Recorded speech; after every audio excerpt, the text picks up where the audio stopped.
Hey everyone, Natalie here. So in the last 2 months, I started dabbling in making GIF or GIF, just choose as you please, on Procreate. It's really simple to learn, and so far I just find the whole process really therapeutic. So in this video, I'll walk you through the entire process of how I made this little animation. And trust me, the basics are just so simple, and let's just jump right in. Before we actually start animating, we need to first get our rough sketch ready. Just sketch like you normally would, but remember to mark out the areas you want to animate in a different color to remind yourself. And after that, you can go to the Actions menu and turn on Animation Assist to start animating. And you can start by tweaking the settings a little bit. In the Settings menu, you'll first see the playback options available. The first thing would be loop, which is self-explanatory. The second is ping pong, which basically means that after the animation played from beginning to end, it will play in the reverse order, just like you're playing ping pong. And for one shot, it basically means that the animation will not loop by itself. And next up is the frames per second option. This is where you adjust the speed of the animation and how smooth you want it to look. The Procreate's default setting is 15 frames per second, but I think 10 would suffice for most animations. For stop animations, or if you're looking to create those cute wiggly texts, then 3 to 5 frames per second would be just perfect. For the onion skin frames related settings, usually I wouldn't need to touch them, and the exact effect is better demonstrated when I'm actually doing the animation later. Same goes for the settings at the bottom. I'll actually put them in action later, so I'll do my explanations then. With all the preliminary settings adjusted and ready to go, now it's my turn to first finish my line art and do the coloring. And it is only during my voiceover that I realized that I forgot to animate the sweats on my onion head. But it's okay. I feel like the animation itself is good enough, so I'm just gonna let go about it. Plus, this is just me trying to express my frustration at life. I did this on election day actually, so you know what I mean. I just don't want to add more troubles to my life. We all don't need that right now, am I right? Alright, enough whining. Now that we got coloring and line art out of the way, we can actually start animating. Animation in Procreate is actually really simple. You basically can just duplicate your previous layer and just make your new changes on the new layer, and just like in your traditional animation actually. And after you duplicated each layer, just make the new changes and voila, new frame. And you just rinse and repeat the entire process until you have an animation. And now that I have created more layers, this is where you start to see the onion skin frames showing up on the canvas, which basically is an indicator for where your previous frames are located at. And for the animation of the crane moving, basically you just shift the object down a little bit with each frame to create a smooth motion. And just remember, with each frame you need to check if there are any gaps or any areas that you need to recolor. You can use a clone tool in Procreate to make it faster, but because I didn't think it was working too well for me, that's why I'm just coloring it in by hand. And this is where I think it would be necessary to bring up a tip for a better organization workflow, which I didn't do for this animation, is to remember to group your assets together so you can just duplicate them in one go instead of what I'm doing now, which I need to duplicate each frame one by one, which is not really efficient. But when you start grouping your layers together, remember to not collapse it, because when you collapsed a group, it will just show up as a single frame on the timeline. With my crane motion animation done, I'm now starting to animate the onion head being squashed by the crane. And basically I'm doing that by using the liquify tool in Procreate. And you can use any transform tool, and you just need to apply these principles to whatever animation you are looking to do. And it's the same process again, just duplicating each layer and making the changes, which in this case would be using the liquify tool to make it more squished with each frame.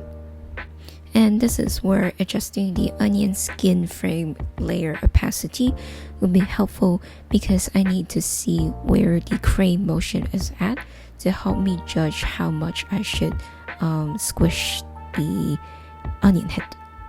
An alternative method would be to turn on the blend primary frame option in the settings menu, which I have shown you previously before.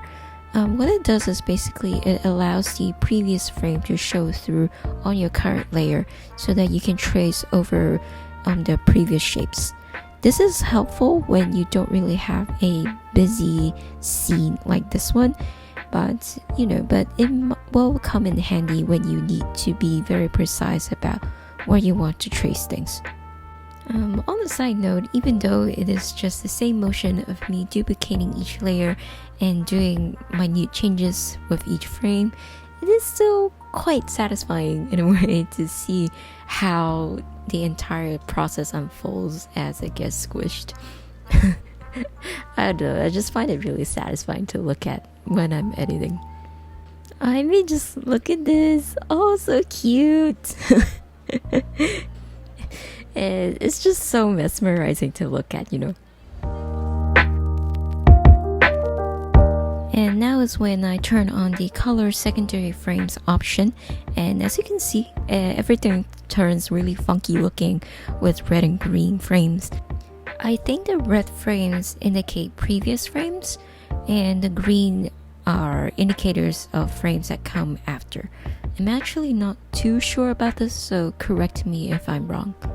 Similar to the blend primary frame tool, this is another tool that the developers included in Procreate to making animations more accessible. Of course, it is not applicable to every single situation, but this is another feature that you can use when you're dealing with very complicated scenes in a certain animation.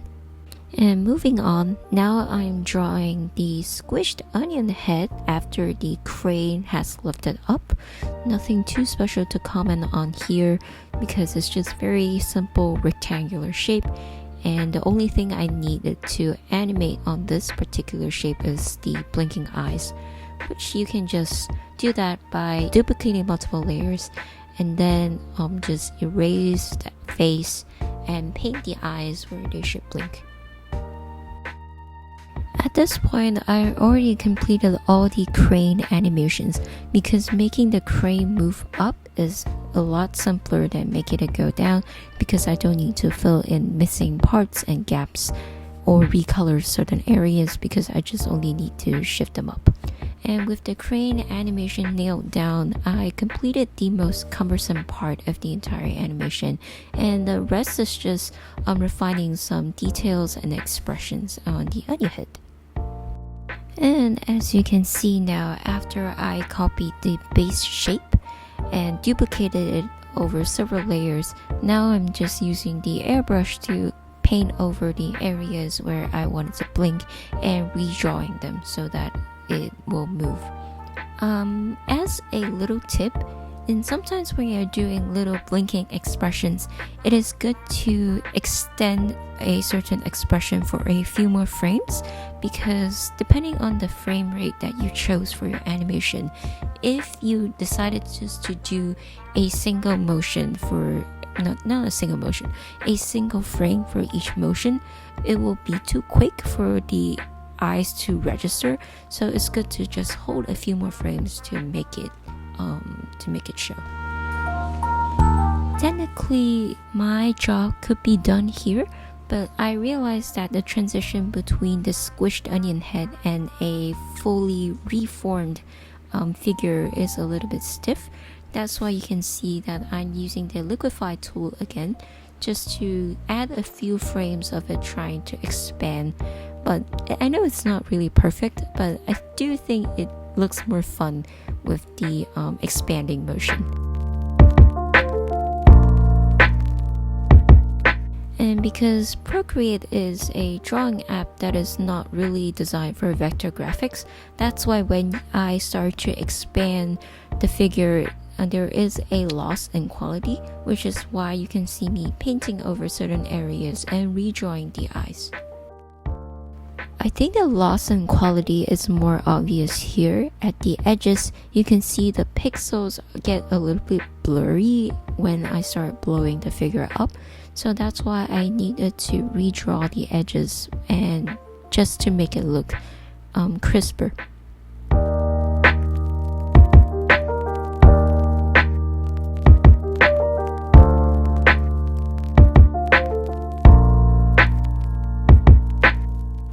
And in this part is where I do my final check and keep replaying the animations to see if there are any places I can change.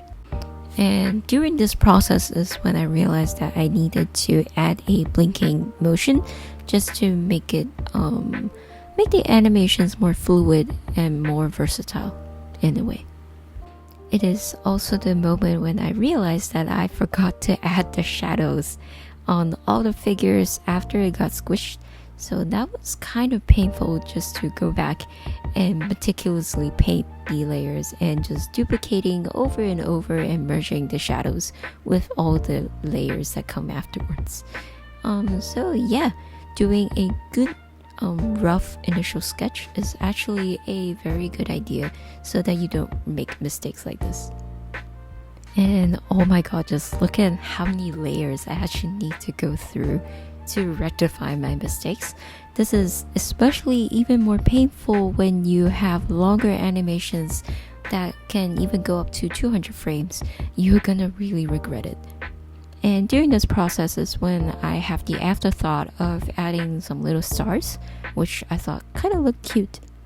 And in this final playthrough, I'm finally satisfied with my creations and I'm ready to export them. To do that, you go to the settings menu and go to the share function where you can see all the formats you can export the file in. For our purpose, normally you would export it as an animated GIF, but because Instagram does not allow any uploads of GIF files, you need to export it as an MP4 video file instead. The disadvantage is that you can't have a looping animation, so you need to rely on another external app to stitch all the video files together to make it a loop. And as you can see, you can tweak the frame rate again at the export window, and you can also decide the resolution you want to export it in. Under most circumstances, you would just stick with max resolution. Web ready just means that it has a smaller file size that is optimized for website graphics. And then you are ready to export your file and call it a day.